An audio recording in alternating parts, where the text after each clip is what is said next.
Boa tarde. O texto que eu escolhi para falar é o texto do Luiz Resnick, que vai falar sobre qual é o lugar da história local. Ele vai analisar a centralidade do recorte nacional da historiografia brasileira. E a afirmação que ele vai buscar com isso é que, historicamente, o enfoque da historiografia brasileira sempre foi a construção de uma macro-história e a construção também desse Estado-nação, né, desse Estado nacional. E ele faz alguns recortes que são importantes. Ele diz que até o século XIX você tem a criação do IHGB, que é a criação do Instituto Histórico Geográfico Brasileiro e do Arquivo Nacional em 1838, e que busca, né, até muito influenciado por uma visão romântica da história, essa consolidação da memória do Império. No século XIX já você tem um processo de nacionalização, né, que vem com os modernistas, e também com o Estado Novo de Getúlio Vargas. Ele diz também que nos anos de 1950, os projetos nacional desenvolvimentista do ISEB e do governo de Juscelino Kubitschek, né?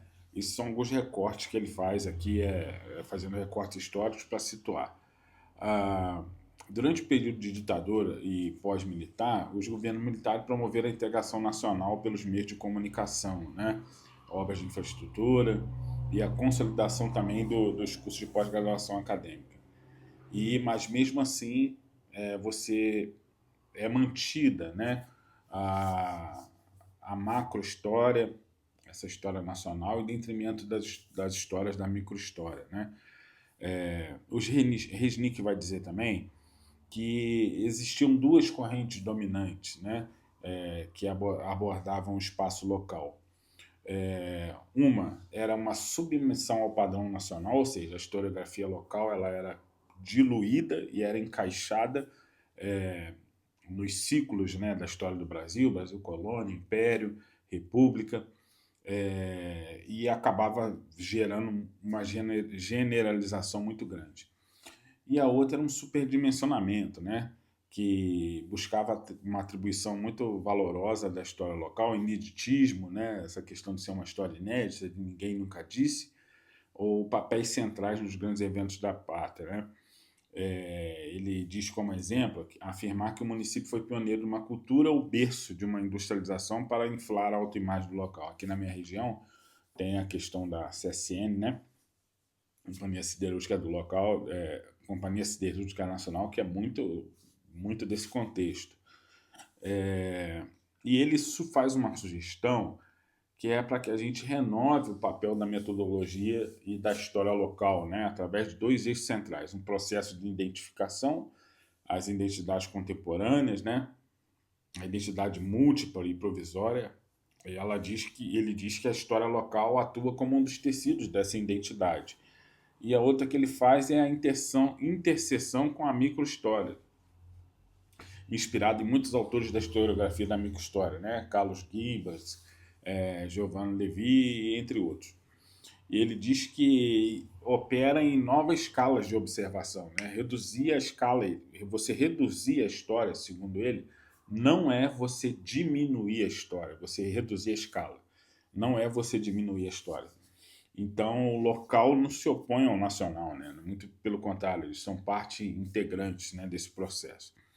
Ele faz um estudo de caso também muito interessante da cidade de São Gonçalo, que é para ilustrar, né?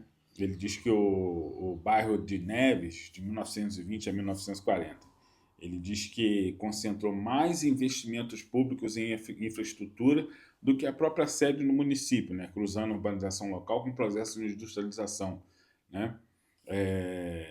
Então ele pega isso como exemplo, né? E um outro artigo que eu achei interessante, que a gente pode criar uma relação, é o texto de Erivaldo Fagundes Neves, né?